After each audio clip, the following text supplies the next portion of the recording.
एक चतुर्भुज एबीसीडी की भुजाएं AB 5 है, BC 12 है, CD बराबर है DA। एंगल ABC और एंगल ADC 90 डिग्री का है, यही है ना। तो आपसे पूछा है क्वाड्रिलेटरल का एरिया क्या है, चतुर्भुज का क्षेत्रफल क्या है।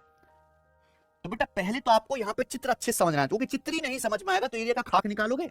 तो चतुर्भुज है क्वाड्रिलेटरल ABCD, AB 5 BC 12 और AB BC के बीच में एंगल ABC बनेगा 90 डिग्री, है ना। दो एंगल 90 डिग्री दे रखे क्वाड्रिलेटरल में। तो आप ऐसे बनाइए कि ये बनाऊंगा मैं AB और ये हो गया जी BC, ठीक है। और बाकी दोनों भुजाएं बराबर हैं, CD और DA, बाकी दोनों भुजाएं बराबर हैं, तो इस तरीके से बना लेते हैं, ठीक है सचिन, कोई दिक्कत। अगर आप ध्यान से देखें तो ये बन गया आपका ABC और D। ये वाला जो एंगल है ये कितने डिग्री का बोला है, 90 डिग्री का, है ना।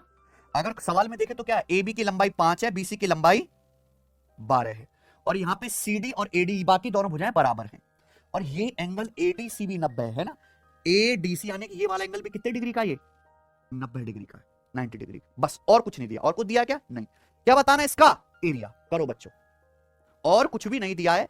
यानी कि ये सवाल एसएससी तो पूछती है, ये पहले से रेलवे अब तूफानी तरीके से पूछ रहा है। तो हर बच्चे को एक कॉन्सेप्ट सीख लेना चाहिए, और इससे बेस्ट वीडियो पूरे यूट्यूब पे नहीं है इसकी। आइए बच्चे, अगर आप ध्यान से सुनेगा मेरा वही टेक्निक कि आप यहां पे चतुर्भुज के एक डायगोनल खींच दो। जैसे डायगोनल खींचोगे तो एक तो ये वाला ट्रायंगल बन गया, ठीक है भाई, और एक ट्रायंगल आपका बन गया जी यहाँ पे ये वाला। अगर इन दोनों ट्रायंगल के एरिया को जोड़ दो, आ जाएगा चतुर्भुज का एरिया। और आप जानते हैं कि ये 5 है, ये 12 है, तो 90 डिग्री के सामने कितना हो गया, ये 13।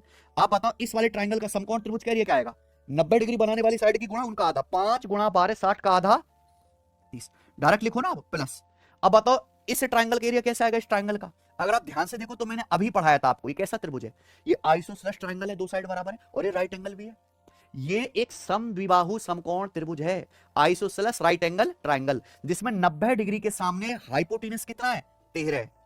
और मैंने अभी पढ़ा है कि आइसोसेलेस राइट एंगल ट्रायंगल का एरिया क्या होता है, h स्क्वायर बटे 4, यानी कि इस ट्रायंगल का एरिया आएगा 13 का स्क्वायर बटे, ठीक है बच्चों, 13 का स्क्वायर यानी कि 169। 116 को 4 से भाग करेंगे तो 168 होता, तो 4 से चला जाता 42 बार, 1/4 बच जाएगा, यानी कि 0.25 42.25। तो यानी कि चतुर्भुज का एरिया कितना आ गया, 72.25, ऑप्शन नंबर खत्म।